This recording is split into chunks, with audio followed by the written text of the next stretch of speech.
महागणपतिं मनसा स्मरामि महागणपतिं మనసా స్మరామి. TR creations family అందరికీ నా హృదయపూర్వక ధన్యవాదాలు. సో అలాగే ఈ యొక్క వారం 5వ తారీఖు నుంచి జూలై మాసం వచ్చేసింది. అప్పుడే 6 నెలలు గడిచిపోయే సంవత్సరంలో ప్రథమ భాగం కంప్లీట్ అయిపోయింది.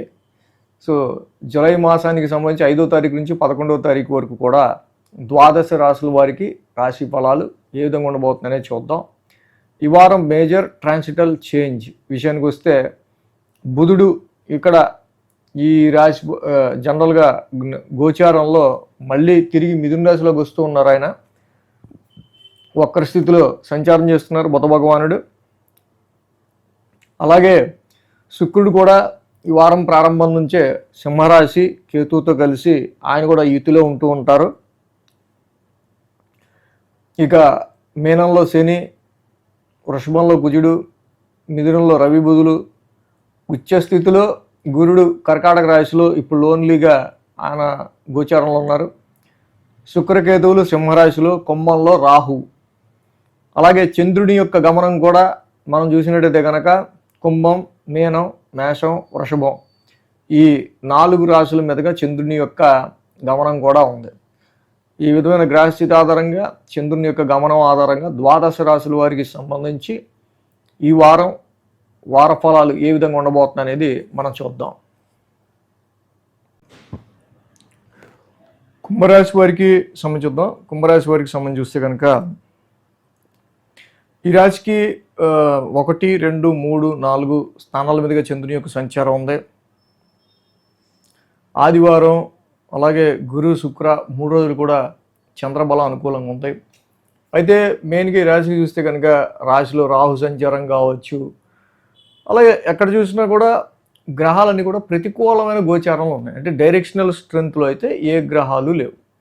సో డైరెక్షనల్ స్ట్రెంత్లో గ్రహాలు లేనప్పుడు ఏంటి, తీసుకునే ప్రతి డెసిషన్ కూడా మనం జాగ్రత్త తీసుకోవాలి.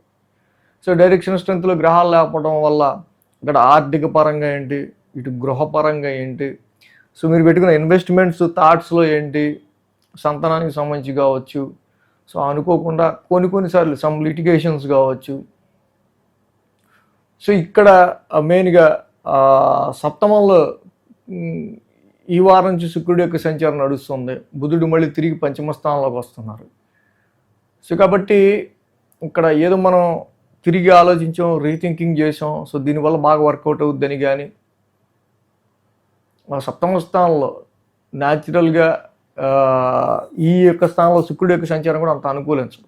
మ్యారేజ్ మ్యాచెస్ చూసే విషయంలో కానీ ఎనీ ఇంపార్టెంట్ డెసిషన్స్ విషయంలో కాలం ప్రజెంట్ మీకు అంత అనుకూలంగా లేనప్పుడు కొంత బెటర్గా కొంత ఆలోచన కొంత టైం తీసుకుని చేసినా మనకి సమయం వృధా అయినా పర్వాలేదు అనుకున్నప్పుడు యథాస్థానం అలాగే ఉన్న ప్రతి విషయాన్ని ప్రస్తుతానికి ఉన్నదాన్ని ఉన్నట్టు అలా నడిపించుకుంటూ వెళ్ళడమే మంచిదిగా భావించాలి.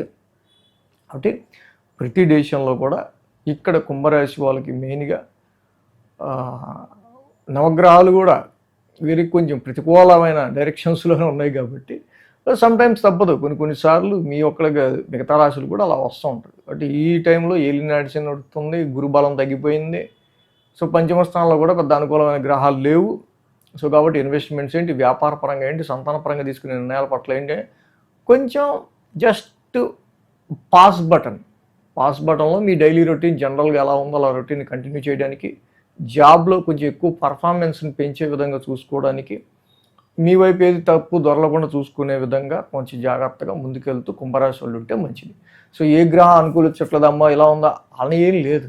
జనరల్గా ఏంటంటే సో ఇక్కడ దిగ్బలంలో గ్రహాలు లేనప్పుడు ఈ పని ఇప్పుడు అయిపోవాలంటే అవ్వదు, టైం రావాలి కదా మరి ఆ పని అవ్వాలంటే. సో ఈ టైంలో అయిన పనికి కూడా అంత వాల్యూ ఉండదు. సో కాబట్టి ఓకే మనం అని చెప్పి మీరు జనరల్ రొటీన్ని జనరల్గా అన్ని విషయాల్లో ఫోకస్డ్గా కాన్సన్ట్రేటివ్గా ఉంచుతూ ముందుకెళ్తూ నవగ్రహాలకి కూడా 27 ప్రదక్షిణలు చేసుకొని శివాలయాన్ని దర్శనం చేసుకొని డైలీ ఇలా చేస్తే కుంభరాశి వాళ్ళకి చాలా వరకు కాలభైరవాష్టకం, శ్రీరామరక్ష స్తోత్రం లాంటివి చదువుకుంటూ ఉంటే ఇక మంచి రిజల్ట్స్ అనేవి ఈ రాశి వాళ్ళకు ఉంటాయి. కాబట్టి ఆ గ్రహ మంత్రాలు అవన్నీ కూడా మనం డిస్క్రిప్షన్లో ఇస్తాం. ఏ మంత్రాలు ఏంటి అనేది కూడా మనకి అన్ని మంత్రాలు డిస్క్రిప్షన్లో ఉన్నాయి. సో అది కూడా చూసి చదువుకోవచ్చు. సో కాబట్టి ఇది ఎడ్యుకేషన్ చదివికే పిల్లలకా, లేకపోతే వ్యాపారస్తులకా, ప్రొఫెషనల్గా, లేకపోతే జాబ్ చేసే వాళ్ళకని కాదు. ఎవరైనా సరే దిగ్బలం తక్కువగా ఉంది కాబట్టి గ్రహాలదే. అంటే ప్రతి వాళ్ళు కూడా చక్కగా చదువుకునే పిల్లలు అయితే వాళ్ళ టాస్క్ ఏంటి? ఎడ్యుకేషన్, చదువుకోవటం, గ్రాస్పింగ్ పవర్ పెంచుకోవటం, అర్థం కాకపోతే అడగటం. ఉద్యోగస్తులకి ఏంటి? ఏ పనిలో కూడా మళ్ళీ ఇంకోటికి ఏదో పని అప్పచెప్పి ఆ పని చేయకుండా మళ్ళీ మీ నెత్తి మీద వేసుకొని అనవసరంగా కాకుండా మీ అంతటా మీరే చక్కగా మీ పని మీరు చేసుకోవటం. ఇలా ఒక ఫోకస్డ్గా ముందుకెళ్ళడం అనేది ఈ టైంలో కుంభరాశి వాళ్ళకి మంచిదిగా చెప్పబడుతూ ఉంది.